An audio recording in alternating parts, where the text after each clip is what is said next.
नमस्कार, सिटी न्यूजच्या बातमीपत्रात प्रेक्षकांचं मनपूर्वक स्वागत। आज दिनांक 3 नोव्हेंबर 2023 वार शुक्रवार। बातमीपत्राची सुरुवात करूया सुविचार मालेने। जीवनाचा प्रवास हा अगदीच सोपा नसतो, तो सोपा आपणच करावा लागतो। आजचा सुविचार आपण बघितला, आता बघूया बातमीपत्रातील ठळक बातम्या।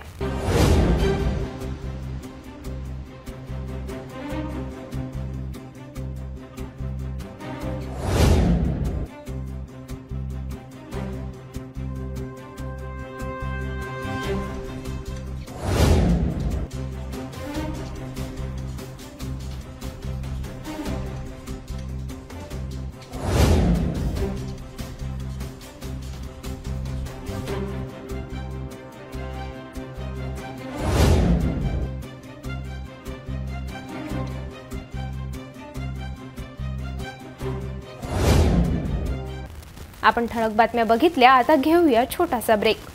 गृहिणी से जुड़ा एक अटूट हिस्सा, जहां उसे मिले हर एक चीज अपनी सही जगह पर। इसलिए Amba stainless steel kitchen trolley आपको लगने वाली साइज अनुसार, आपके किचन के अनुसार, बिल्कुल आपकी इच्छा अनुसार उच्चतम क्वालिटी के किचन ट्रॉलीज मैन्युफैक्चरिंग से सीधे आप तक, यानी 100% वाजिब दाम, ना देखभाल की जरूरत, ना जंग लगने की परेशानी, आसानी से वॉश करने हेतु उत्कृष्ट कैरियर सिस्टम, साथ ही स्टेनलेस स्टील जीना रेलिंग, डेकोरेटिव ग्रिल एवं गेट भी हम बना कर देते हैं। Amba stainless steel kitchen trolley, Dastur Nagar Chowk के पास, MIDC road, Amravati, Maharashtra.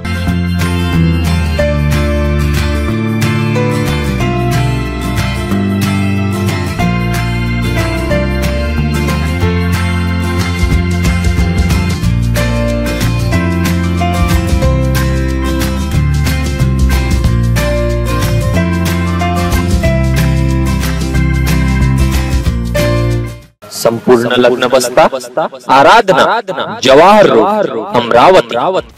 Break नंतर सविस्तर बातम्या। कत्तलीकरिता दर्यापूर मार्गाने गोवंश घेऊन जाणाऱ्या 4 चाकी वाहनाला बजरंग दलाने घेराव टाकून वलगाव येथील सिक्ची रिसोर्ट जवळ पकडण्यात आले। या ठिकाणी वलगाव पोलीस निरीक्षक सुरेंद्र अहिरकर यांनी सुद्धा धाव घेऊन इतर 4 चाकी वाहनाचा पाठलाग केला, मात्र 3 वाहने घटनास्थळ येथून पसार झाले। या कारवाईत 9 गोवंशसह एक 4 चाकी वाहन ताब्यात घेण्यात यश आले। अमरावती शहरातील वलगाव ते दर्यापूर मार्गाने गोवंश एका 4 चाकी वाहनाने जात असल्याची माहिती मिळताच बजरंग दलाचे महामंत्री राहुल पवार, महेश मते, गौरक्षण राज सोळंके, आखाडा प्रमुख सौरव सुलताने यांच्यासह कार्यकर्त्यांनी वलगाव सिकजी रिसोर्ट रस्त्यावर धाव घेतली। याचीच माहिती वलगाव पोलीस निरीक्षक सुरेंद्र अहिरकर यांना देताच ते सुद्धा आपल्या ताफ्यासह दाखल झाले।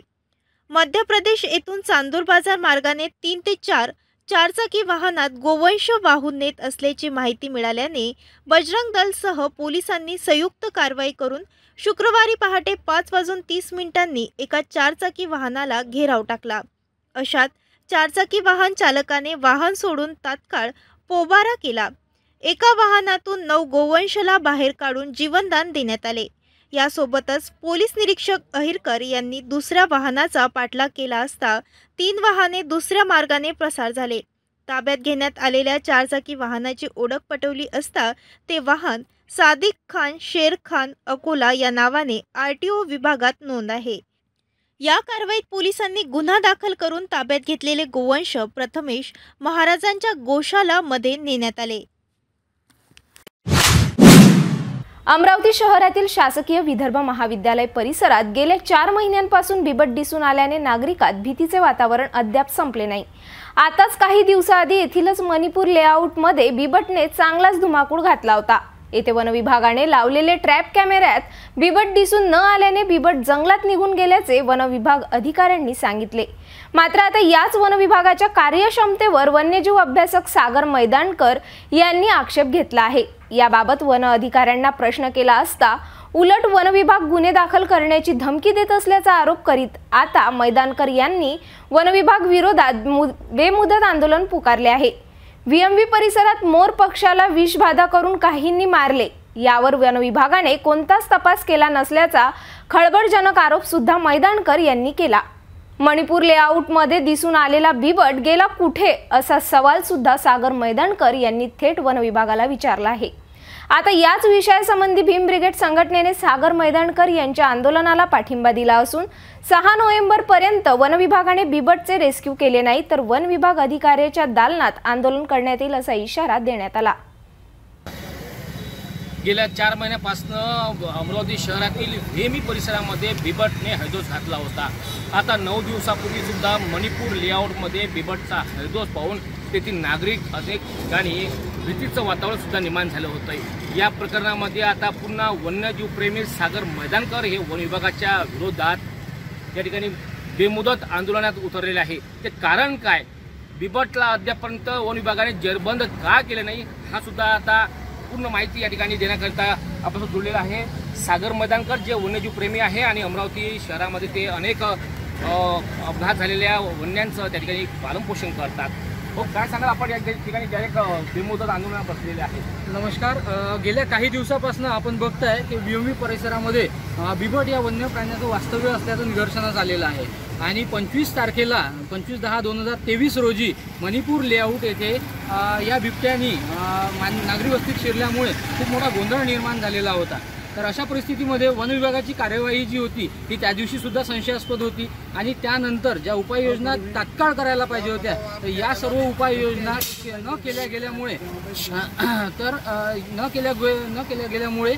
या ठिकाणी अजूनही परिसरातील 20,000च्या वरती नागरिक भयभीत झालेले आहे। दुसरी गोष्ट की त्या महाविद्यालयामध्ये 5,000च्या वरती विद्यार्थी दररोज येणं जाणं करतात। सकाळी मॉर्निंग वॉकला 1,000 लोक तिथे असतात आणि अशा परिस्थितीमध्ये या बिबटनी जर समजा कुणावर हल्ला केला किंवा जीवितहानी जर झाली तर यासाठी वन विभाग जबाबदार राहणार का, हा पहिला प्रश्न माझा येथे आहे।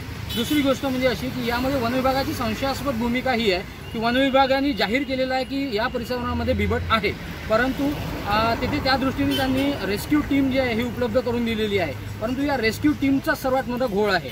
तो घोळ असा की या रेस्क्यू टीममध्ये त्यांनी 2 केवळ वनपाल परमनंट याच्यावरती आहेत, बाकी सर्व त्यांनी कंत्राटी कर्मचारी या ठिकाणी भरलेले आहेत जे अशासकीय संस्थांचे सदस्य आहेत। अशा रेस्क्यू ऑपरेशनच्या वेळेस जर या अशासकीय सदस्यांना दुखापत झाली किंवा त्यांची जीवितहानी झाली तर त्यांच्या जीवाला जबाबदार कोण किंवा त्यांच्या परिवाराला पोचण्याची जबाबदारी वन विभाग घेईल का, है ना। ही एक दुसरी भूमिका आहे। गेल्या 4 महिन्यापासून त्याही कर्मचाऱ्यांचे या लोकांनी पेमेंट दिलेले नाही आहे अशी खंत त्यांच्यातीलच काही कर्मचाऱ्यांनी माझ्याजवळ बोलून दाखवली। तिसरी गोष्ट, वडाळी वनपरिक्षेत्र अधिकारी यांची सर्वात महत्त्वाची भूमिका अशी होती कारण रेस्क्यू 165 एकराचा तो एरिया आहे। 165 एकरामध्ये सद्यस्थितीत पावसाळा संपल्यामुळे खूप साऱ्या प्रमाणात तिथे जंगल सदृश्य परिस्थिती निर्माण झालेली आहे। अशा परिस्थितीमध्ये दिवसा बिबटला शोधणे आणि ट्रँक्युलाइज करणे हे सोपी गोष्ट नाही। त्यामुळे हा बिबट निशाचर असल्यामुळे रात्रीला या ठिकाणी पिंजरे लावून पकडण्यात यावं असं आम्ही त्यांना वारंवार विनंती केलेली होती।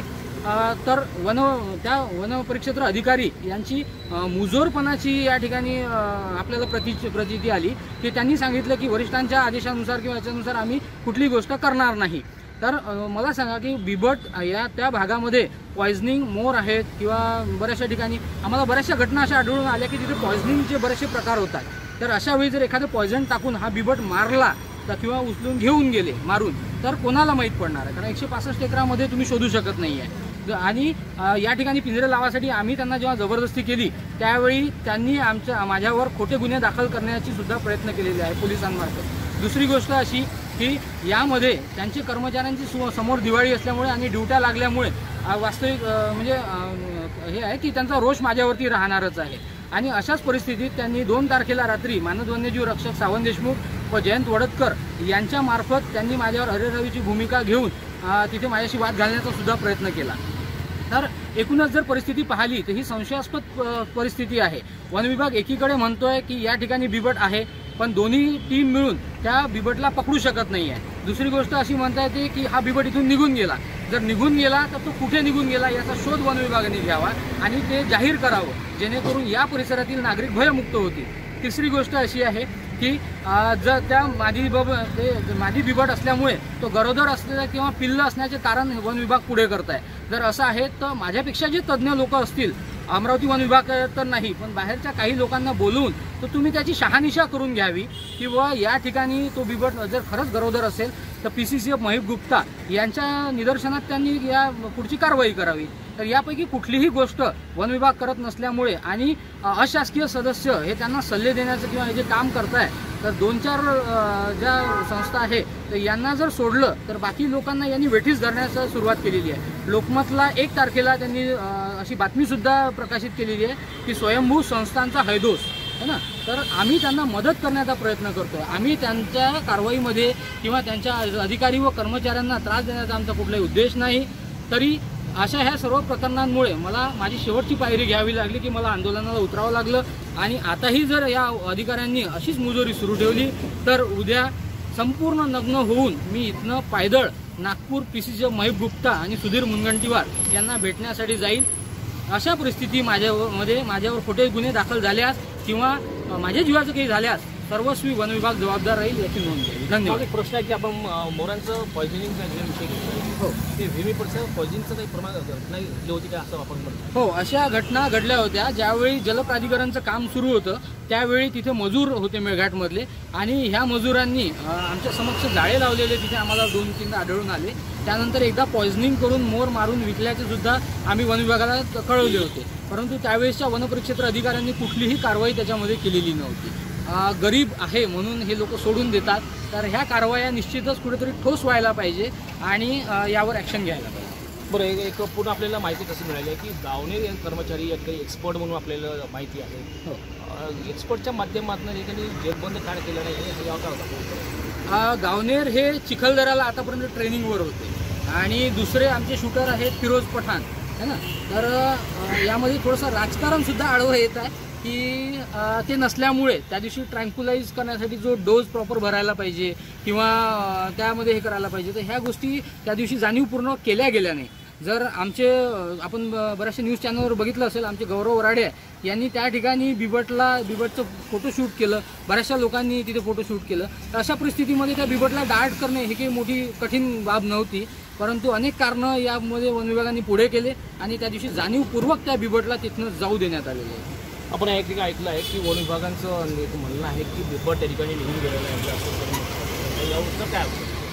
असं जर असेल, जर हा बिबट त्या परिसरातून निघून गेला असेल तर तो कुठे निघून गेला, कारण चारही बाजूनी मानवी वस्ती आहे। जर आपण गुगल मॅपवरती VMV परिसर किंवा शासकीय अभियांत्रिकी परिसर बघितला तर 165 एकर VMV आहे आणि 185 एकर अभियांत्रिकी कॉलेज आहे। तर हे 2 एरिया जे आहे हे यांच्या वनक्षेत्रापेक्षा फार कमी आहे। तर या 500 एकरांमध्ये बिबटला शोधणे हे काही मोठी गोष्ट नाही आहे। तर यांनी सर्च ऑपरेशन करून या बिबटला शोधावं। यांच्याकडे ट्रॅप कॅमेरा सिस्टीम पण असते।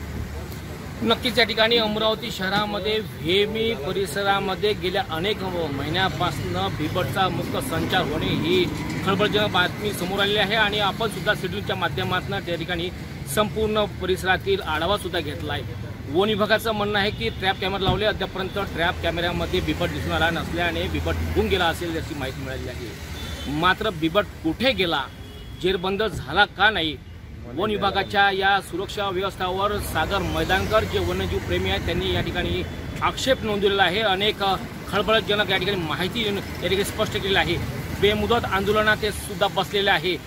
वेगळीच घटना आणखी समोर आलेली आहे की व्हीएमई परिसरामध्ये मोराला पॉयझन देऊन मारण्यात आल्याची त्यांनी ठिकाणी माहिती दिली आहे। आणि या ठिकाणी आता पुन्हा प्रश्न निर्माण होत आहे की या ठिकाणी बिबट निघून गेलाय का, ट्रॅप कॅमेऱ्यामध्ये बिबटचं दृश्य का दिसून आलं नाही, अद्यापही बिबटचा शोध लावणे हा प्रश्न निर्माण झालेला आहे। कॅमेरामॅन रोहित खळेसोबत मी अजय शृंगारे, पात्रा सिटी न्यूज, अमरावती। मांडूळ हा बिनविषारी साप सापाच्या सर्व प्रजातीमधील जमिनीवरील सापातील लाजाळू व शांत स्वभावाचा हा मांडूळ साप बडनेरा नजीक वरुडा येथे एका घराच्या भिंतीत आढळून आला। प्रहार सर्प मित्रांनी या मांडूळ सापाला रेस्क्यू करून वन विभागाच्या मदतीने वन्य अधिवासात सोडण्यात आले। सापाच्या सर्व प्रजातीमधील जमिनीवरील सापातील लाजाळू व शांत स्वभावाचा हा मांडूळ साप आहे। शेपटी व तोंडात साम्य वाटत असल्याने याला दुतोंड्या सापही म्हटलं जातं। लालसर किंवा तपकिरी रंग, पोटाचा रंग फिकट तपकिरी, तोंड शरीराच्या मानाने बारके असल्याने याला मातीत व वाळूत सहज शिरता येते। याची अधिकतर लांबी 3 फूट 3 इंच असते। लहान उंदीर, सरडे, पाल, पक्षी अशी त्याची खाद्य आहेत। महाराष्ट्रात सर्वत्र आढळणारा हा साप मऊ जमिनीत व बिळात व कोरड्या जागेत राहणे पसंत करतो। या सापाचा वापर अंधश्रद्धेपोटी जादूटोणा करणारे मांत्रिक करीत असल्याने या सापाची लाखो रुपये देऊन तस्करी होत असल्याने ही प्रजाती लुप्त होत असल्याचे सर्प तज्ज्ञांची माहिती आहे। ही गंभीर बाब आहे। बडनेरा येथील सर्पमित्र संघटनेचे अध्यक्ष हिरा अण्णा स्वामी यांचे सहकारी परिसरात सापांना पकडून जीवनदान देत वन्यजीव संरक्षणाची जबाबदारी पेलत आहेत। याबाबत हिरा अण्णा स्वामी यांनी सिटी न्यूज प्रतिनिधी मच्छिंद्र भटकर यांच्याजवळ आपली ही माहिती स्पष्ट केली। जिल्हा मराठी पत्रकार संघाचे अध्यक्ष तथा साध्य दैनिक मंडळ आणि दैनिक मातृभूमीचे संपादक अनिल अग्रवाल यांचा वाढदिवस शहरात विविध समाजोपयोगी कार्यक्रमाचे आयोजन करून साजरा करण्यात आला। त्यांच्या मच्छीसात येथील निवासस्थानी अग्रवाल यांची गुडतुला करण्यात आली, तर याच ठिकाणी नेत्र तपासणी शिबिराचे आयोजन करून या शिबिराचा अनेकांनी लाभ घेतला। त्यांच्या निवासस्थानी शहरातील अनेक गणमान्य मान्यवरांनी पुष्पगुच्छ देऊन अग्रवाल यांना भरभरून शुभेच्छा दिल्या। अमरावती जिल्हा मराठी पत्रकार संघ अध्यक्ष तसेच साध्य दैनिक मंडळ आणि दैनिक मातृभूमीचे संपादक अनिल अग्रवाल यांचा वाढदिवसाच्या दिवशी त्यांच्यावर विविध क्षेत्रातून भरभरून शुभेच्छाचा वर्षाव करण्यात आला। सोशल मीडियावर तर हजारोंनी अनिल अग्रवाल यांच्या जीवन कार्याची माहिती स्पष्ट करून त्यांच्यावर शुभेच्छाचा वर्षाव केला। 3 नोव्हेंबरला त्यांच्या वाढदिवसाच्या दिवशी मच्छीसाद येथील निवासस्थानी अनिल अग्रवाल यांची गुडतुला करण्यात आली। रखता है जो हौसला आसमान छूने का, उन्हें परवाह नहीं होती है गिर जाने की। ऐसे हमारे बहु प्रतिभा के धनी अनिल भैया अपना जन्मदिन आप सभी लोगों के बीच में सेलिब्रेट कर रहे हैं। संजय भाव साहब और उसके बाद में फिर हमारे सारे के सारे लोग उनके सम्मान में आमंत्रित है। मैं प्रार्थना करता हूँ कि पहले 2-3 मिनट का समय है वो रखें और आसन जो खाली है उस पर बैठे तो जो इस कार्यक्रम की शोभा बढ़ेगी। कृपा करके बैठ जाइए। जितने भी हमारे महानुभाव है खड़े रहने की अपेक्षा बैठना हमारे लिए वो कार्यक्रम की शोभा बढ़ाने में आपका सहयोग रहेगा, ऐसी मेरी विनंती है। कामधेनु हुताया देवुष्टवेत्वा कामसिंह चक्षुर्मे हुताशयो कामसिंह निष्ठयेत्वा भयो कामसिक्षर्वेत्वा विधाक्षयदिक्षतिरेजा विधाक्षयो मसिंह।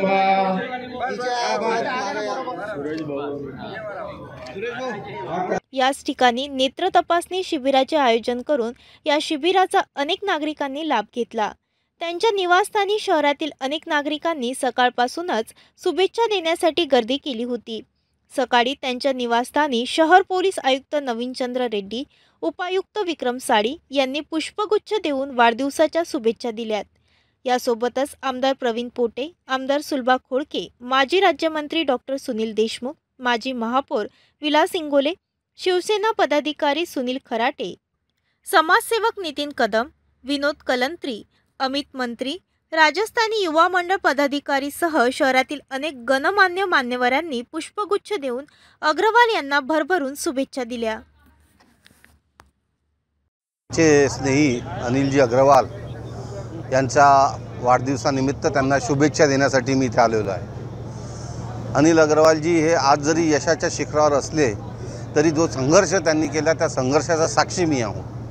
अत्यंत विपरीत परिस्थितीमध्ये या दोन्ही भावांनी अनिल अग्रवाल असो की राजेश अग्रवाल असो यांनी अत्यंत विपरीत परिस्थितीमध्ये संघर्ष करून आज जी अमरावती शहरामध्ये जो मान सन्मान आणि आदर मिळवला आहे तो खरंच वाखाणण्याजोगा आहे। मी अनिलजी अग्रवाल यांना मनापासून शुभेच्छा देतो आणि ईश्वराजवळ प्रार्थना करतो की त्यांना दीर्घायुष्य मिळो आणि त्यांच्या हातून समाजकारण सुद्धा येणाऱ्या काळामध्ये घडो।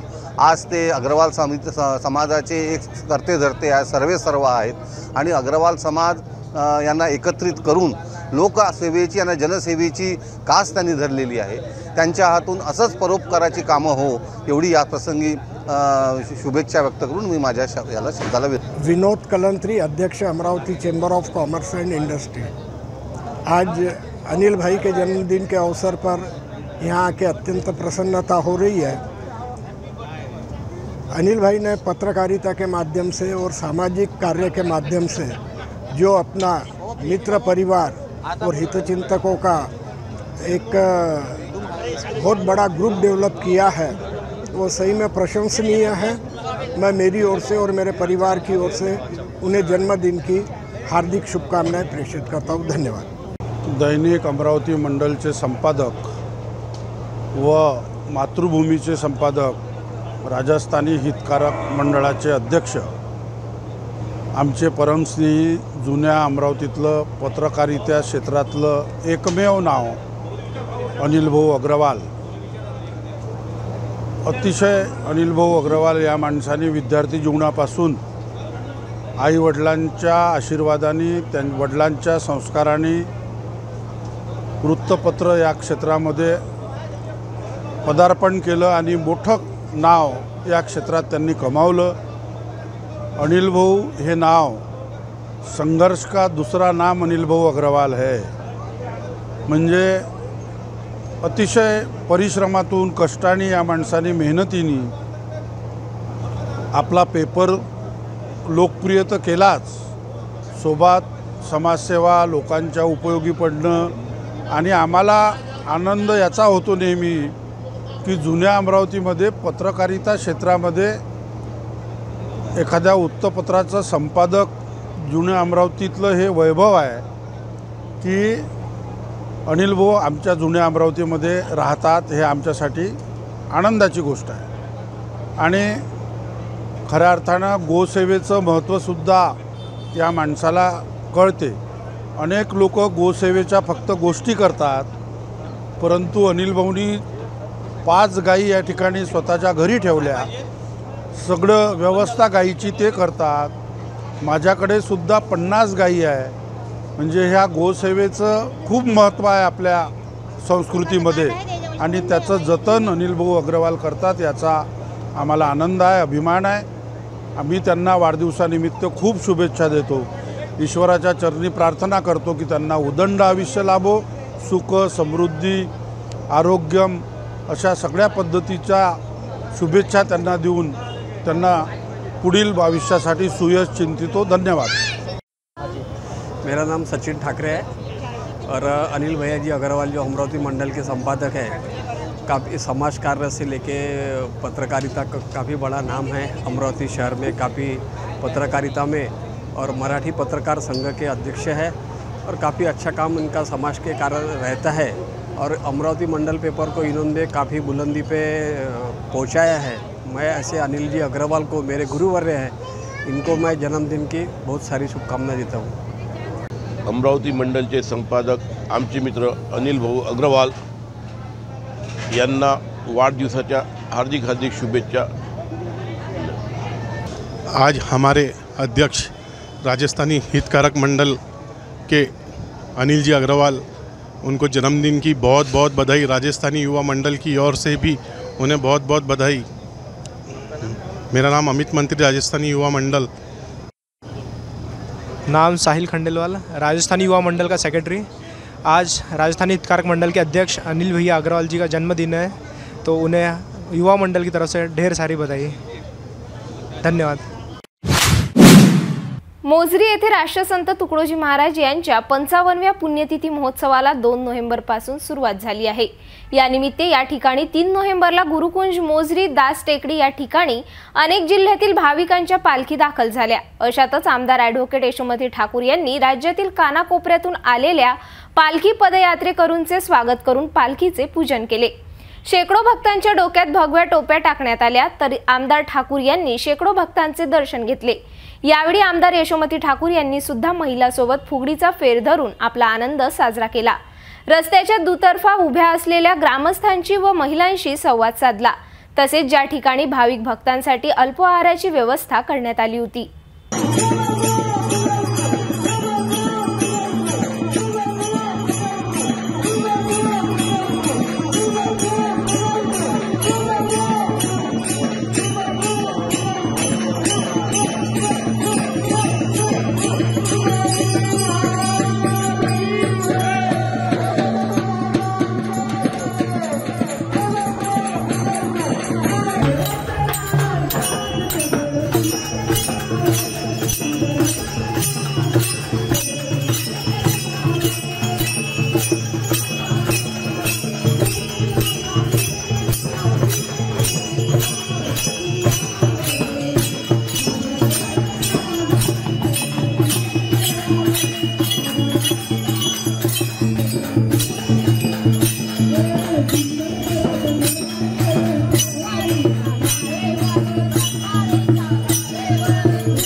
दिवाळी उन्हाळ्यात वाढते खासगी ट्रॅव्हल्सचे दर तात्काळ कमी करावे, ओव्हरलोड पार्सल कुरिअर वाहून नेणाऱ्या खासगी ट्रॅव्हल्स बसेसवर तात्काळ बंदी घालावी अशा मागण्या घेऊन 3 नोव्हेंबरला शहर काँग्रेस कमिटी वतीने प्रादेशिक परिवहन अधिकारी कार्यालयात आरटी गीतेंना घेराव घातला। अमरावती पुणे प्रवास दरम्यान आवाजावी तिकीट आकारण्याविरुद्ध धडक कारवाई करा, ओव्हर लगेज वाहन नेणाऱ्या खासगी बस चालक मालक विरोधात तपासणी मोहीम राबवा, अन्यथा आंदोलन करण्यात येईल असा इशारा यावेळी देण्यात आला। निवेदन देताना शहर काँग्रेस कमिटी अध्यक्ष बबलू शेखावत, माजी महापौर विलास इंगोले, प्रदेश काँग्रेस सरचिटणीस किशोर बोरकर, माजी नगरसेवक मुन्ना राठोड, सलीम बेग, शोभा शिंदे, विजय वानखडे, सुनील जावरे, नसीम खान, पप्पू, सादिक शाह आदी उपस्थित होते। आज अमरावती शहर काँग्रेस कमिटीतर्फे जे अमरावती पुणा हे जे ट्रॅव्हल्स चालतात आणि जे सामान्य अमरावती शहरातील किंवा जिल्ह्यातील सामान्य जो प्रवासी आहे त्याची हे जे ट्रॅव्हल्सवाले पिळवणूक करतात, त्याच्यासाठी आज आम्ही RTOंना निवेदन दिलं आहे। त्यांच्यासोबत चर्चा झाली आहे। त्यांना सांगितलं की याच्यानंतर असं काही अनुचित घडलं तर याले पूर्णपणे RTO अमरावती RTO जबाबदार राहील। त्याच्यानंतर काँग्रेस कमिटीच्या लोकांनी इथं काही उलटं तिलटं धिंगाणा घातला तर त्याची जबाबदारी पूर्णपणे RTOची राहील। आमचा एकच उद्देश आहे की अमरावती शहरातील व जिल्ह्यातील इथचे कमीत कमी 20 ते 25% लोकांचे मुलं पुण्याला शिकण्यासाठी आहे। बरोबर दिवाळीच्या वेळेस, उन्हाळ्याच्या वेळेस हे ट्रॅव्हल्सवाले 4,000, 5,000, 6,000 असे हे भाडे घेतात। याच्यावर कुठं ना कुठं अंकुश लागला पाहिजे। ट्रॅव्हल्सवाल्यांनाही पुरलं पाहिजे आणि लोकांनाही पुरलं पाहिजे। अशी जनतेची त्यांनी पिळवणूक करू नये म्हणून या उद्देशाने आज इथं शहर काँग्रेस कमिटीतर्फे विलासभाऊ इंगोले, किशोरभाऊ बोरकर, मुन्नाभाऊ राठोड, समीर जवंजाळ, निलेश गुहे या सगळ्यांनी आज इथं निवेदन दिलेलं आहे। आज अमरावती शहर काँग्रेस कमिटीचे अध्यक्ष बबलूभाऊ शेखावत यांच्या नेतृत्वामध्ये मागील अनेक वर्षापासून जे नागपूर, अमरावती ते पुणा ज्या खाजगी ट्रॅव्हल्सच्या बसेस चालतात आणि ते उन्हाळ्यामध्ये म्हणा किंवा दिवाळीच्या सणामध्ये म्हणा, ते काय करतात की मोठ्या प्रमाणात प्रवासी शुल्कमध्ये मोठ्या प्रमाणात दर वाढवतात।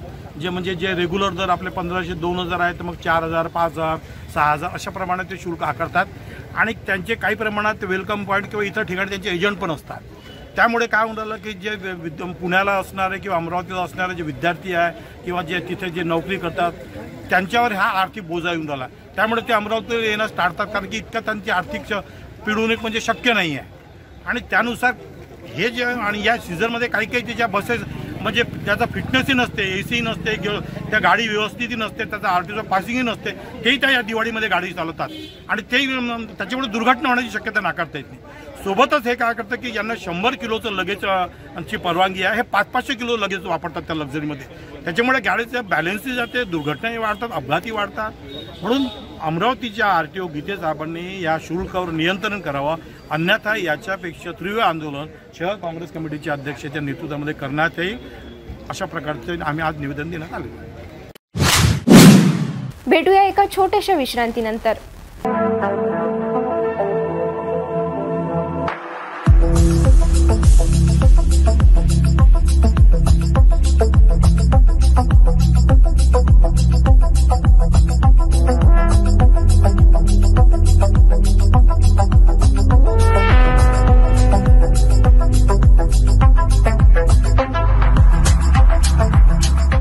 महानगरपालिका क्षेत्रातील मोकाट जनावरे सोडण्यासंबंधी सर्व पशुपालकांना सूचित करण्यात येते की सध्याच्या स्थितीमध्ये महानगरपालिका हद्दीमध्ये रस्त्यांवर तथा मानवी वस्त्यांमध्ये मोकाट जनावरांचा उपद्रव वाढलेला आहे।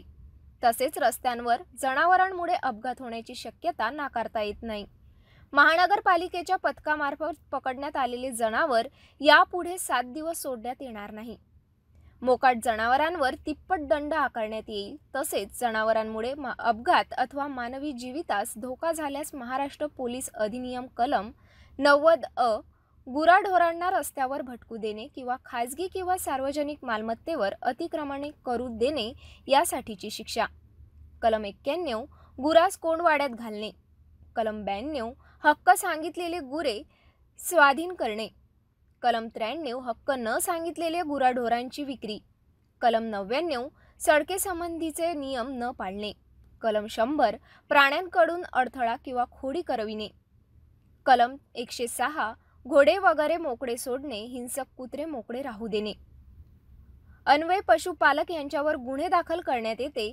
तसेच संबंधित पोलीस स्टेशन यांचे परवानगीशिवाय जनावरे सोडण्यात येणार नाही। पशुपालक यांच्यावर गुन्हे दाखल करण्यात येते। तसेच संबंधित पोलीस स्टेशन यांची परवानगीशिवाय जनावर सोडण्यात येणार नाही।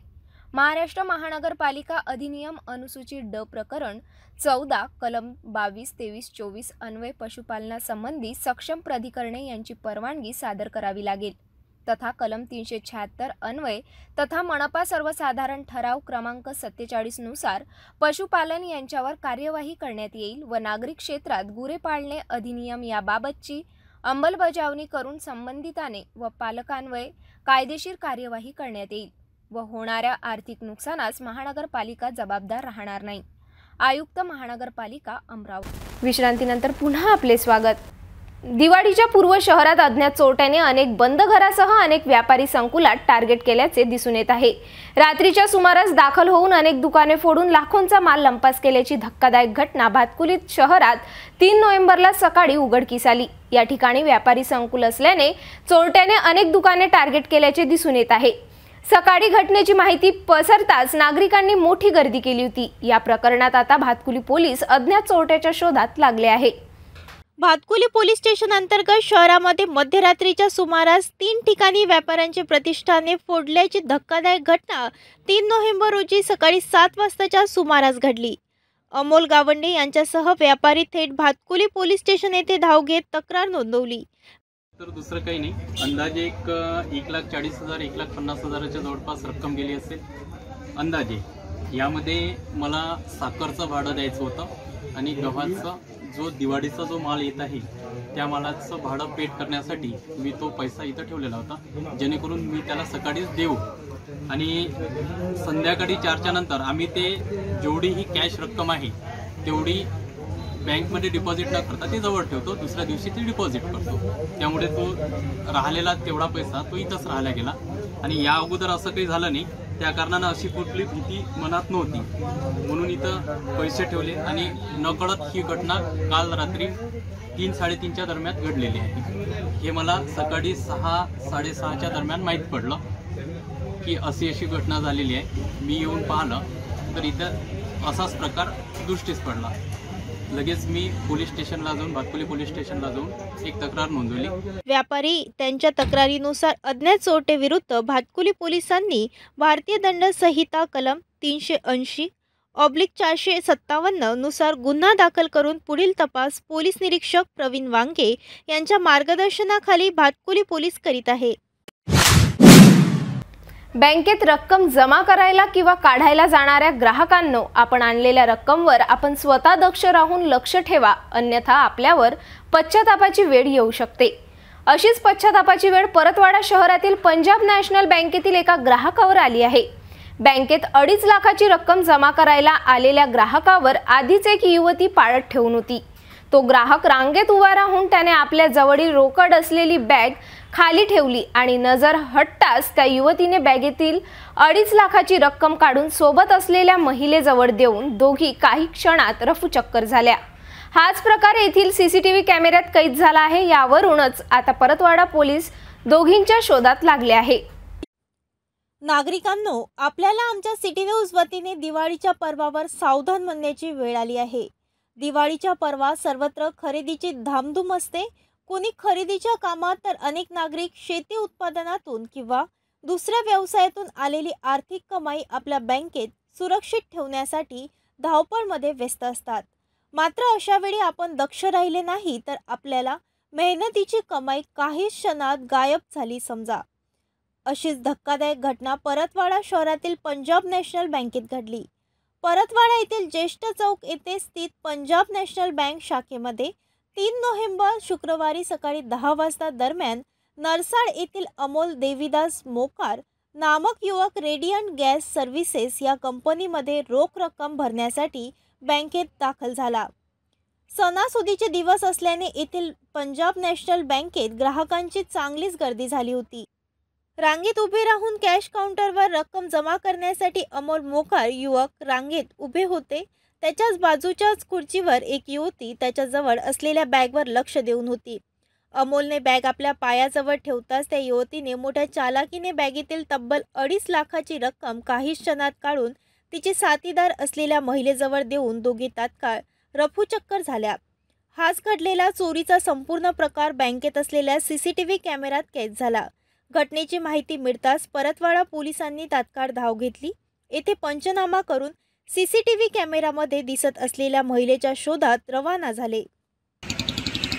परतवाडा येथील जयस्तंभ चौक नगीचच इथं पंजाब नॅशनल बँक आहे आणि जयस्तंभ चौकच्या जवळ या पंजाब नॅशनल बँकेमध्ये आज सकाळी 2.5 लाख रुपये चोरी होण्याची घटना आलेली आहे. एका मुलीने ही या घटनेला हे दिलेलं आहे. ही घटना CCTV कॅमेऱ्यामध्ये सुद्धा कैद झालेली आहे आणि या घटनेची परत पोलीस स्टेशन येथे सुद्धा तक्रार झालेली आहे. मी कॅमेरामॅन मोहनीसोबत अमरावती शहरसह ग्रामीण भागात सुद्धा नवीन मालमत्ता कर आकारणीला सुरुवात झाली आहे. अंजनगाव सुरजी तालुक्यात सुद्धा अनेकांना नवीन कर आकारणी भरमसाठ येत असल्याने नागरिक त्रस्त झाले आहे. याच कर आकारणीच्या विरोधात आता अंजनगाव सुरजी शहर काँग्रेस कमिटी आक्रमक होऊन नवीन कर आकारणीचा विरोध दर्शविला आहे. यामुळेच पदाधिकाऱ्यांनी नगर परिषद कार्यालयासमोर नवीन कर आकारणी विरोधात अर्ज संकलन केंद्र टाकण्यात आले. या केंद्राला अंजनगाव सुरजी शहरातील मालमत्ता धारक यांनी अर्ज संकलन केंद्रावर शेकडो नागरिकांनी शेकडो अर्ज दाखल केले. अंजनगाव सुरजी नगर परिषदेमार्फत शहरातील मालमत्तेचे मोजमाप करून नवीन कर आकारणी करण्यात आली आहे. ही आकारणी अवाढव्य असून ती सामान्य मालमत्ता धारक यांना न झेपणारी आहे. या नवीन कर आकारणीचा सर्वत्र स्तरातून विरोध होत असून करण्यात आलेली कर आकारणी कमी करण्यात यावी यासाठी आज अंजनगाव सुरजी शहर काँग्रेस कमिटीच्या वतीने नगर परिषद कार्यालयासमोर नवीन कर आकारणी विरोधात अर्ज संकलन केंद्र टाकण्यात आले. या केंद्राला अंजनगाव सुरजी शहरातील मालमत्ता धारक यांनी अर्ज संकलन केंद्राला प्रचंड प्रतिसाद देऊन कर आकारणी मान्य नसल्याचे शेकडोंच्या संख्येने अर्ज दाखल केले. संकलन करण्यात आलेले अर्ज हे प्रशासनास देऊन आकारण्यात आलेला कर कमी करण्यासाठी भाग पाडू. असे न झाल्यास नवीन कर आकारणी विरोधात कोर्टात सुद्धा याचिका दाखल करू अशी प्रतिक्रिया काँग्रेस पक्षाचे शहर अध्यक्ष प्रदीप देशमुख यांनी प्रसार माध्यमांना दिली. नगर परिषद ने जो अवाजवी कर जनतेवर आकारला हा एक राक्षसी कर आहे. कर आकारताना किंवा वाढ करताना हा 10%, 15%, 20% अशी काहीतरी मर्यादा असायला हवी. मात्र यांनी कर आकारणी करताना 300% ते 500%, 600% पर्यंत कर आकारणी वाढवली. हा सर्वसाधारण जनतेचा जीवघेणा खेळ करून राहिली ही सरकार. या आधीच्या बॉडीनी जी एजन्सी नेमली त्यांना यांनी प्रत्येक घराच्या मोजणी करता जे निर्देश दिले तेव्हा जर यांनी त्यांना सांगितलं असतं की आकारणी करताना अशा प्रकारे करावी, मात्र यांनी कोणतेही न करता यांनी स्वतःच्या फायद्याकरता व स्वार्थाकरता ही एक प्रायव्हेट एजन्सीला काम देऊन सर्वसाधारण जनतेचा जीव घेण्याचा हा प्रयत्न करीत आहेत. या गोष्टीला विरोध करण्याकरता आम्ही सर्व लोकांचे इथे अर्ज संकलन करीत आहोत. ही अर्ज आम्ही नगर परिषदेलाही देणार आहोत आणि पुढे कोर्ट कार्यवाहीसाठी सुद्धा आम्ही तयार आहोत. तसेच माननीय आमदार साहेबांशी आमचं त्याबद्दल बोलणं झालं आहे. मंत्रालयातून ही जी अवाजवी कर आकारणी केली आहे ती पण दुरुस्त करून घेण्याचे आम्ही प्रयत्न करणार आहोत. संत तुकडोजी महाराजांच्या 55व्या पुण्यतिथी महोत्सवाला गुरुकुंज मोझरी येथे देश विदेशातील लाखो भक्तांनी हजेरी लावून 2 नोव्हेंबरला दुपारी 4:58 राष्ट्रसंत तुकडोजी महाराजांना गुरुकुंज आश्रमात मौन श्रद्धांजली अर्पण केली. यावेळी चारही बाजूने नुसतं भाविकांची गर्दी दिसून आली. यावेळी सर्व धर्मांच्या धम्मगुरूच्या वाणीतून प्रार्थना सादर करण्यात आल्या. अमरावती नागपूर ये-जा करण्यासाठी येथून दुसरा पर्यायी मार्ग दिल्यानंतर सुद्धा अनेक वाहन चालकांनी याच मार्गाचा अवलंब केल्याने रस्त्यावर शेकडो वाहने थांबली होती. देश जेव्हा पारतंत्र्यात होता तेव्हा राष्ट्रसंत तुकडोजी महाराजांच्या स्मृतीपूर्ण शोकाने प्रत्येकाच्या हृदयात एक वेगळी स्मृती निर्माण झाली होती. देशाला सर्वधर्म संभावनेचा संदेश देणारे राष्ट्रसंत तुकडोजी महाराजांचा 2 नोव्हेंबरचा पुण्यतिथी महोत्सव अजरामर ठरला. राष्ट्रसंतांचे महानिर्वाण मराठी पंचांगानुसार अश्विन वैद्य पंचमीला, इंग्रजी पंचांगानुसार शुक्रवारी दिनांक 11 ऑक्टोबर 1968 साली सायंकाळी 4:58 झाले होते. तेव्हापासून राष्ट्रसंत तुकडोजी महाराजांना त्यांच्या विचारांचे सर्व धर्म पंथातील गुरुदेव प्रेमी व भाविक भक्त या दिवशी गुरुकुंज आश्रमात येऊन श्रद्धांजली अर्पण करीतात. मागील 54 वर्षापासून अविरतपणे राष्ट्रसंतांना मौन श्रद्धांजली अर्पण करण्यात येत असून या कार्यक्रमाचे शिस्तबद्ध नियोजन श्री गुरुदेव सेवा मंडळाच्या वतीने केले जाते. मज वेळची गुरुकुंजाचे आवडतो मज कन तिथला या राष्ट्रसंत तुकडोजी महाराजांनी दिलेल्या संदेशाप्रमाणे राज्याच्या विविध भागातून पालख्या, दिंड्या, पथकासह लाखो भाविक श्री गुरुदेव की जय, श्री गुरुदेव की जय असा जयघोष करीत खंजिरी भजन व टाळ्या वृंदगासह हरिनामाचा गजर करीत सर्व धर्म समभावाचे प्रतीक असलेल्या गुरुकुंज आश्रमात येतो. राष्ट्रसंतांच्या जीवन कार्याची प्रेरणा घेण्याची व संकल्प करण्याची ही वेळ असते. त्यानिमित्त तुकडोजी महाराजांच्या या भव्य दिव्य विश्वव्यापक कार्याची महती शब्द व सुरांच्या माध्यमातून उपस्थित लाखो जनसमुदायाला करून दिली. सामुदायिक ध्यान व प्रार्थनेच्या माध्यमातून मानवतेचा संदेश देणाऱ्या तुकडोजी महाराज नावाच्या कर्मयोगाने मानवतेच्या महापुरुषाने अध्यात्माचा विज्ञानाशी संयोग साधणाऱ्या संतांचे महानिर्वाण झाले होते. तेव्हापासून त्यांच्या विचाराची व कार्याची ज्योत तेवत ठेवण्याच्या उद्देशाने आणि सहकार्याची प्रेरणा देण्यासाठी हा मौन श्रद्धांजलीचा भावोत्कट कार्यक्रम श्री गुरुदेव सेवा मंडळाच्या वतीने येथे आयोजित केला जात असतो. गुरुदेव ऐसी हो दया जग का अंधेरा दूर हो, सद्धर्म सूरज की प्रभाव से धब्बे सारे चूर हो, अध्यात्मक ओ विज्ञानों के सहयोग से सब सुखी हो, सहयोग समता से यही सृष्टि करे हम स्वर्ग की. मौन श्रद्धांजलीच्या मुख्य कार्यक्रमाला दुपारी 3 वाजता गुरुदेव हमारा प्यारा या अर्चना गीताने सुरुवात करण्यात आली. यावेळी राष्ट्रसंतांच्या भव्य दिव्य विश्वव्यापक कार्याची माहिती शब्दसुरांच्या माध्यमातून लाखो जनसमुदायाला करून दिली गेली.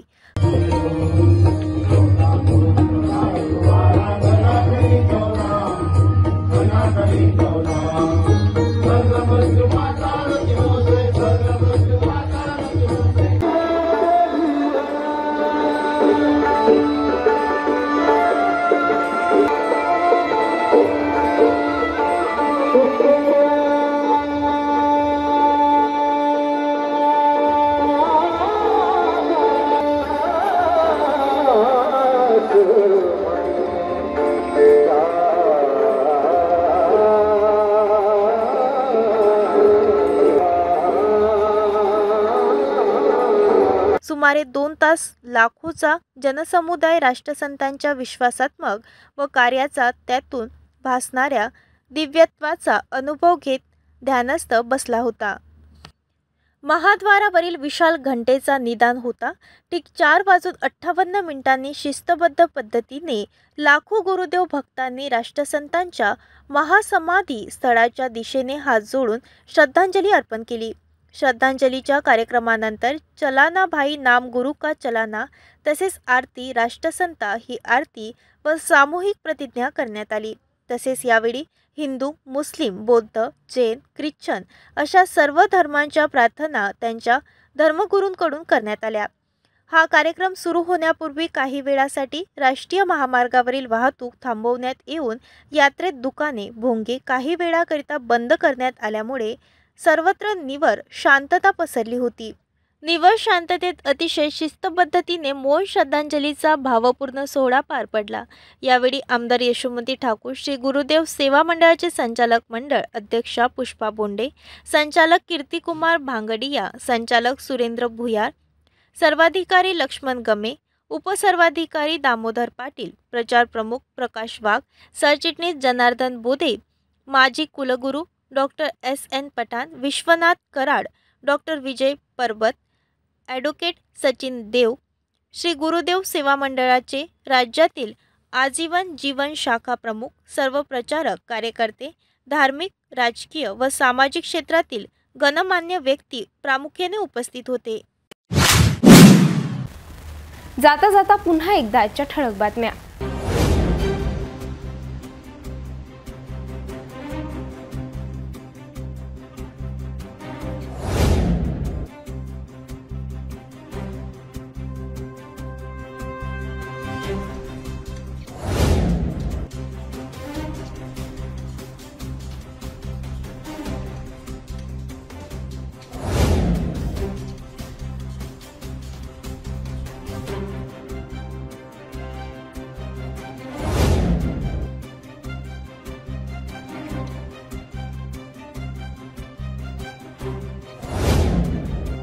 आपण आता सिटी न्यूज चॅनल आपल्या टीव्हीवर सुद्धा बघू शकता। यामध्ये GTPL channel number 73, Fastway 256, city cable channel number 92 वर। जर आपल्या टीव्हीवर सिटी न्यूज चॅनल दिसत नसेल तर आपण आपल्या केबल ऑपरेटरशी संपर्क करावे।